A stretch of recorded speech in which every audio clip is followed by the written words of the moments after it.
What's up, Tube? Welcome back to Guido's Chop Shop. Second best gel blaster channel on Tubes. If you've been following my APS gearbox install, you probably know where I'm at here. Now, you can see I've got it stripped down again because last time I was having some issues with the nozzle sealing fully into the T-piece. And so I've had to wait for a new nozzle to arrive because even though I played with this one a little bit to try and get it to seal, I did get a seal on it. I did get it up to 300 FPS muzzle loading. But that was the thing. I had to muzzle load it because it wouldn't feed gels from the mag. And I've been looking at this and I've been thinking about it and I thought, well, a gel blaster tappet plate is different to an airsoft tappet plate, so maybe I need to swap the tappet plates over. And I was thinking about, the nozzle is different and all this sort of stuff. I've been thinking about all this, what could be. I want to get this dialed in 100%, and I kind of was stupid enough to think that I could just drop this in and it would work straight away. I don't know. I don't know where I got that idea from, but it was a good theory. I wanted to do this build as if I was not me. I was someone who's just bought one of these APS gearboxes, and I just wanted to chuck it in my wells and get it going. And I mean, my instinct is basically, when I pulled this apart, my instinct was to pretty much tear everything out of it and replace it anyway. So I left the standard O-ring in it, I left the standard cylinder head, I left the nozzle, and my instinct would have been to replace all of that, which turns out I'm going to end up doing anyway. Alright, so moving on. I basically did a little bit of trial and error research, and what I found was when the nozzle was moving back on the tappet plate. So for those who don't who are a bit new to this and don't understand how this works, I'll just give you a quick run through. So basically you have a motor down here which spins these gears. As the gear goes around, it pulls this sector gear here, pulls back on this plate, which is called the tappet plate, and you can see it moving back there in the gearbox. And there is usually a spring and a plunger in here, obviously, and when this piece of the sector gear reaches that point, the spring can now push this nozzle closed. Now, that in itself is interesting because if I wind this back a bit, you can see at this point here where it slips off, the tappet's still in contact with this sector delay chip, which is another can of worms altogether. Like, why do we have sector delay chips? Why does airsoft have sector delay chips? And why do gel blasters just not work with sector delay chips? Because I'm gonna get to that. The purpose of the sector delay chip is to delay the amount of time that this tappet plate stays back, so that your ball, let's call it your gel ball, or in the case of airsoft, your BB will feed, when the nozzle goes back, it'll feed into the T-piece in front, and then when the nozzle comes forward, it pushes it into the chamber. Now, I note that once this has gone to this point, the spring's going to be pushing this forward, but it's not quite seated yet. It takes until it gets to there. It takes like another quarter of a revolution almost before the tappet plate is fully forward, where you'll get that fully seated seal of the nozzle into the T-piece. Now, if you look at a gel blaster tappet, you'll notice it's a lot shorter here. and it's even a different shape.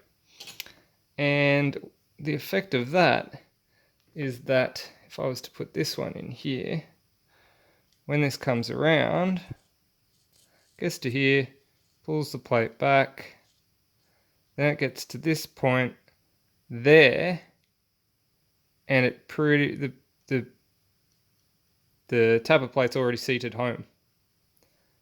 It's already home for this full quarter of a revolution more that this airsoft tappet plate isn't. And the obvious reason is because this is for airsoft. There is a difference. There's a lot of difference, and a lot of people be reading the airsoft tech guides on like tappet plates and sector delays and all that sort of stuff, and trying to apply that to gel blasters, and it doesn't work because they are completely different things. Like that tappet plate, that tappet is completely different shape. It's a different thing. The other thing that I noticed here is with this tappet plate in the gearbox here, when it's fully seated, sealed against the T-piece there, when I wind it fully back, all the way far as back as it can go, that is the physical furthest point that it can go. I mean, the cylinder's sitting in there, so it's literally pushed back against the cylinder. It can't move back any further. And that measurement, bear with me,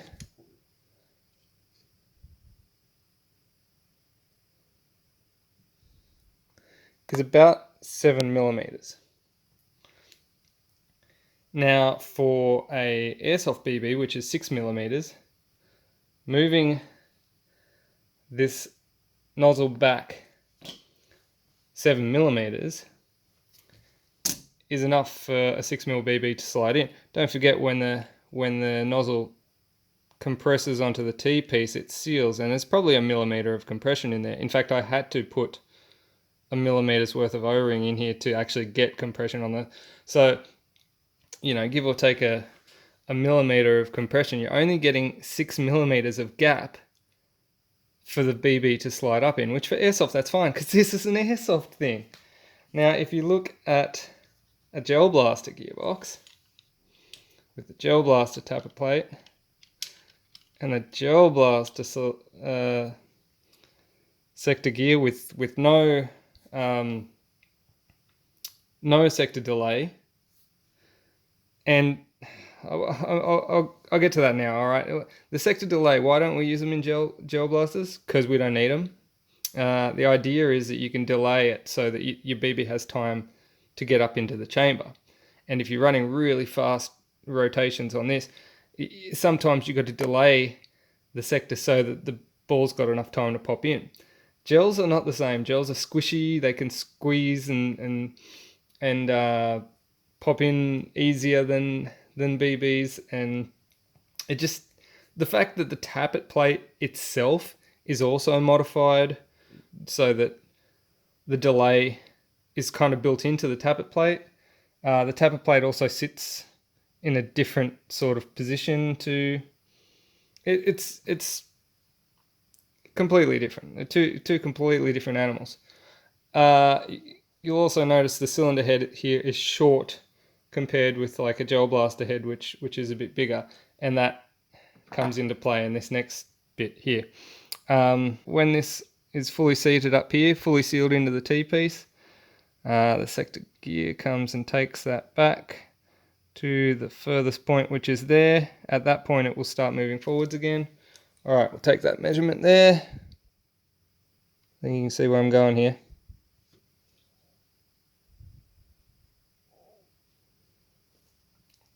12 millimeters. 12 millimeters, so you got full, almost twice as much distance here. So when a gel blaster's nozzle comes back, the nozzle actually comes back a full 12 millimeters, opening up this large hole here, allowing the gel to slide in. and then pushes it forward. So this gearbox physically does not have the travel to allow a gel ball to feed freely enough. Now this can obviously be fixed by having a nozzle that's a bit more flexible in the front here. So basically, if you've got a bit more flex in there, the gel ball can squeeze past there a bit easier. But I mean, if you use a almost fully rigid like this nozzle here, it's almost fully rigid. If I take this seal off, it's quite solid all the way to the tip. For a gel blaster, that's not going to be ideal. And there's no thing like changing the tappet plate, changing the sector delay, changing any of that. There's nothing that I can do here that is going to give me more physical space in the front of this gearbox. This gearbox just has it's got much more space between the front of the cylinder and the front of the gearbox. It's just the way the box is physically designed. So all these people who are out there saying that gel blaster gearboxes are the same as airsoft gearboxes, they're not. They're very, very, very similar, but they're not. The physics, the concept is the same, but the design is different. They have to be different in order to operate properly. Where do we go from here? Well, as I said, it's futile to try and change the tappet plate and change the sector delay, because you're not really gaining anything from changing that, except maybe a bit more seal time as this sector comes around. But I don't think that's the end game here. I think the cylinder head. I'm going to need a new cylinder head, but I'm going to need an airsoft style cylinder head, a short one, with a gel blaster type nozzle. Also, in my interests of keeping things pure, I kept the standard O-ring in here because I thought it seemed like it was reasonable. But I mean, given that this whole keeping it pure thing is futile, I'm going to chuck a green O-ring in here.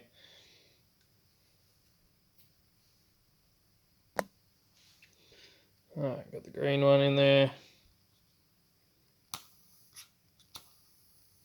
Keeping in mind this is also ported. It's a ported cylinder, so you get no compression in that first part of the stroke. Alright, that's better.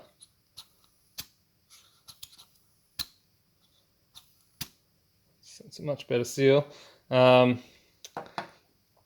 yeah, we're gonna have to change change out the nozzle anyway, because that's not gonna get our job done. So I was filming this in like some sort of hope that the nozzle would arrive in the mail or something, but that hasn't happened, and I'm I'm just going to release this video as it is. Now, caveat. I'm saying here that this whole situation is a pain because this is a airsoft designed box, a box designed for airsoft, whereas if it was designed with gel blaster dimensions in mind, there wouldn't have been a problem. Now, what I am not saying is it's not possible to put the airsoft box in a gel blaster and have it run well, for that matter. I mean, many people have done it, and many people have got it working, and it's fine. I'm just trying to explain from like a purist point of view exactly what the physical restrictions are when using an airsoft design box in a gel blaster. obviously, like when I had this in the blaster, it was working. It was firing, and it was on full auto. It was feeding, but when I was using semi-auto, it was misfeeding every couple of shots. I'm just, from a purist point of view, I want that ball to feed every single time the trigger is tapped. I want it 100%. I don't just want to get it to work. I want it to function in its, like, the way it should. And yeah, so if you are out there and you want thinking about putting this gearbox into your blaster, and you're kind of getting a bit, I don't know, maybe turned off by the perils that I'm having here, don't necessarily be turned off by that. Just be aware that I'm doing this from a 100% purist point of view, trying to get this exactly dialed in where I want it. Um, so yeah, it's not like it can't be done. I'm not saying it can't be done. It can definitely be done. I'm just pointing out some of the perils that you're going to have, and some of the differences between airsoft and gel blasters, because so many people think they're the same thing. They aren't. They just aren't. All right, guys. I think I'm going to sign off. Do all that good stuff. Support my channel. I'm gonna put some links for buying me a coffee and that sort of stuff in the description. Don't forget patches, mags, all that. Got them. Woo. So thank you for watching, guys. Sorry about the length of time that it's taken me to get these videos out. Murphy's Law. All right, guys. Have a good one. Peace.